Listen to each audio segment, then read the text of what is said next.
Happy Memorial Day, everybody. Definitely want to take time to mention thank you, a big, huge thank you to those men and women who sacrifice their luxury of their normal lives to be over and to protect our freedom, which is really intangible to our country, but it's something that is so significant to me, to Wayne, to so many of us that are here.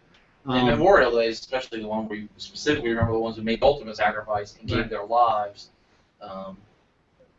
for these causes. It's time to remember that, wow, there's people out there who are dying so that we can have the style of life that we have now. To be able to do the things that we do.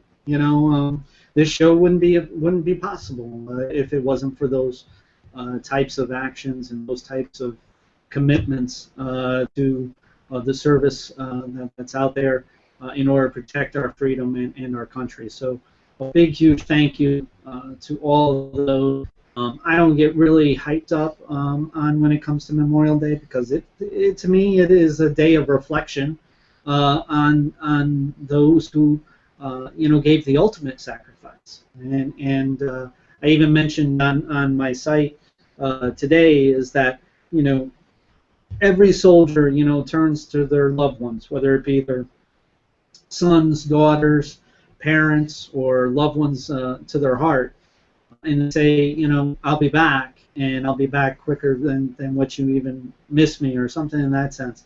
And they say it with bravado. They say it with commitment to it because they want to make it easy for those who they love to let them go for that period of time. But in the back of their mind, they know that they're going to be involved in something and that can very, very possibly make it so that those are empty promises at best, and that's something that every soldier knows that they're going through, that's a possibility, and to know that that's a possibility and still go, that takes a hero's heart. So I greatly appreciate it, and I acknowledge our troops in any way that I can, in every way that I can. And I know that Wayne is very, very similar.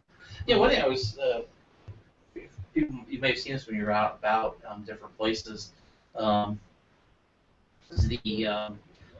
restaurants sometimes will set a table for one for the unknown / missing soldier. Right. And then there's actually a whole, turns out there's all these orchestrated, choreographed in some way that it's not just you don't set a table. It's like they'll set a table for one. Usually it's a round table if you have it, but they'll use a square table, a single chair, and then the chair will be leaned up on the table, so it's like so nobody can sit there kind of thing. But then the table will have a plate with usually lemons and salt on the plate, and and the lemons remind us of the bitterness of the thing, and then the salt represents the tears of the people who were left back at home.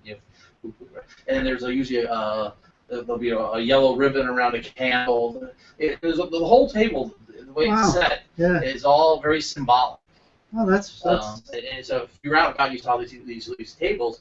I don't know, maybe we should talk about it last week, so you can look at it for this week. Hey, next year when you go out, if you see one of these little tables set up, carefully look at it and see that, and you'll see that it has all these elements in it. It's very, very interesting.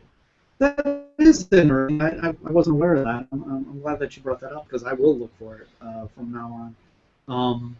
Something because like I said, any way that we can recognize those who make that sacrifice to go over and to fight something that some don't necessarily understand, but they acknowledge the need, and they go ahead and they make the ultimate sacrifice to where they have to go over and possibly not ever come back